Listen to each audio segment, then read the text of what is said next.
Bago ako naging Vice President, nakita ko po sa aking paglilibot sa buong Pilipinas ang pangangailangan na dalhin sa mga probinsya ang mga serbisyo ng gobyerno, lalo na sa mga mahihirap na bahagi ng bansa.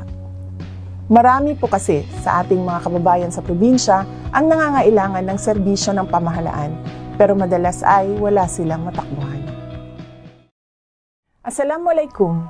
Madayaw, maayong adlaw kaninyong tanan. Magandang araw sa inyong lahat. Mga kababayan, isang mainit na pagbati.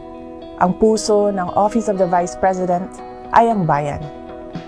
Ang aming determinasyon, pagpupunyagi at pagsisikap ay nakatali sa aming hangarin na makapagsilbi sa inyo bilang mga lingkod bayan. Sa inyo nanggagaling ang aming lakas, ang aming katatagan, at ang aming tapang na harapin ang mga hamon na magbigyan kayo ng mahusay at makabuluhang serbisyo. Sa pagtatapos ng isa namang taon, ikinalulugod ko pong ipaalam sa inyo ang ating mga naabot at naisakatuparan. Mula nang tayo ay maupo bilang pangalawang Pangulo, 10 mga programa at mga proyekto na ang ating ipinatupad sa Office of the Vice President. Ang mga programang ito ay ang Medical Assistance Program, Burial Assistance Program, Magnegosyo Taday, Pagbabago, A Million Learners and Trees, Pansarap, Kalusugan Food Truck, Disaster Operations Center, Relief for Individuals in Crisis and Emergencies, You Can Be VP at Libreng Sakay. Katuwang ng Central Office ng OVP ang 10 satellite offices at ng 2 extension offices sa implementasyon ng mga ito.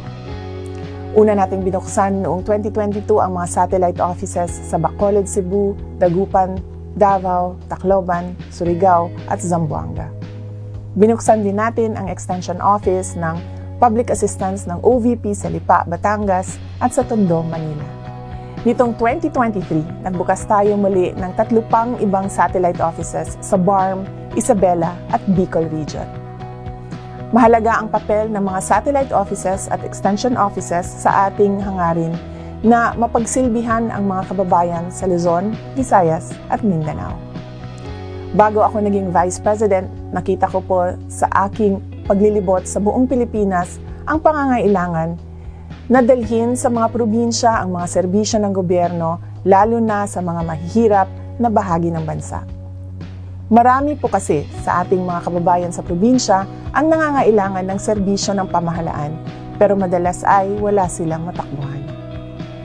Kung kaya, nung naluklok ako sa pwesto, ninais ko pong palawakin ang serbisyo ng ating tanggapan at mapagsilbihan ang mga Pilipino hindi lamang sa National Capital Region o Metro Manila, kasama na ang buong bansa. Ngayon ay malapit na sa ating mga kababayan ang Office of the Vice President. Mula July 2022 hanggang October 2023, umabot na sa 106,958 Filipinos ang nabigyan natin ng medical assistance at katumbas nito ay lampas 1 bilyong piso. Ang Burial Assistance Program naman ay nakatulong sa 22,470 na mga pamilya at katumbas nito ay 113.3 million pesos. Ito naman ang ating report sa Libreng Sakay Program.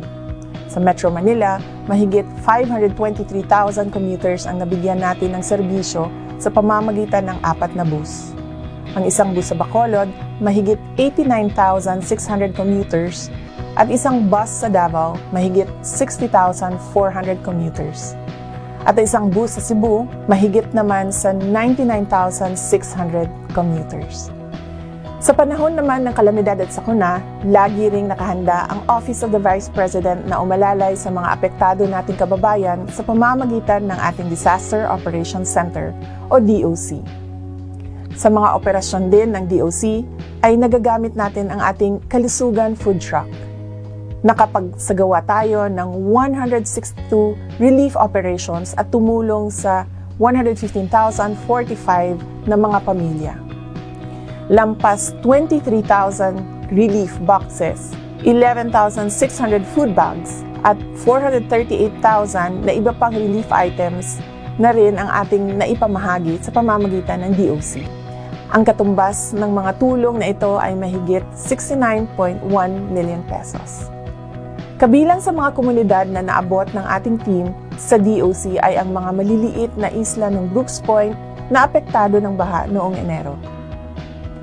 Dinalhan din natin ang mga residente ng relief assistance sa kabila ng malakas na ulan at biyahe sa bangka na tumagal hanggang 3 oras. Mainit tayong tinanggap ng ating mga kababayan at malaki ang kanilang pagpapasalamat sa tulong ng gobyerno.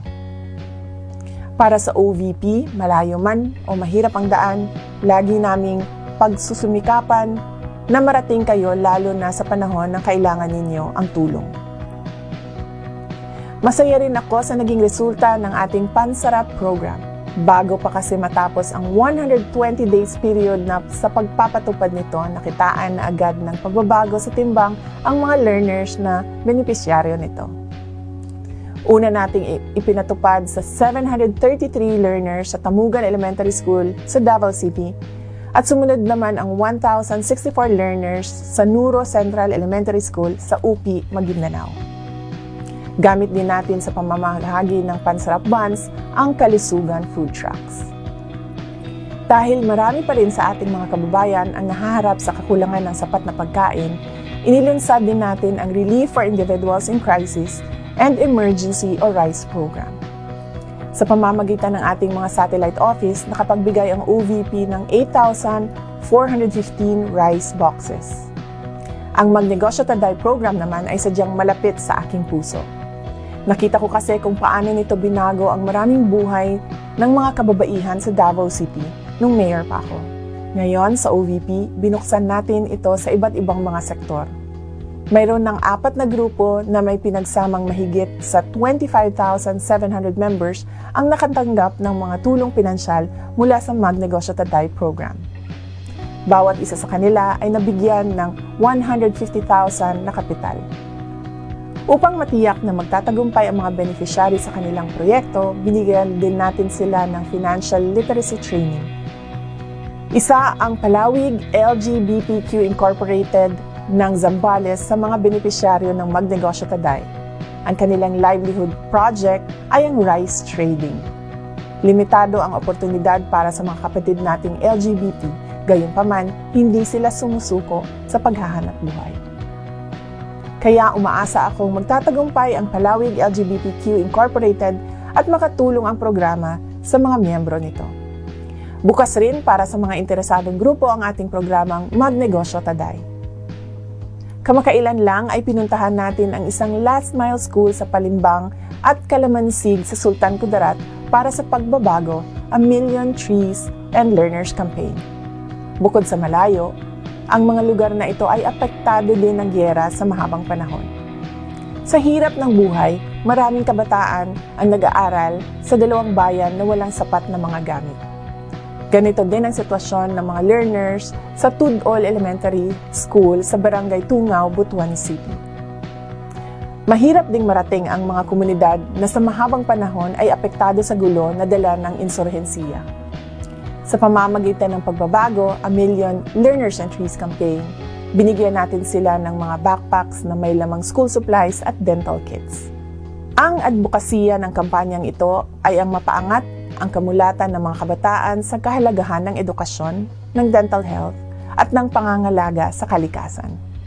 Ang pangarap natin ay makapagbigay tayo ng 1 milyong backpacks at makapagtanim ng 1 milyong puno sa buong Pilipinas bago matapos ang 2028. Sa ngayon, lampas 64,000 pagbabago bags na ang naipamahagi natin.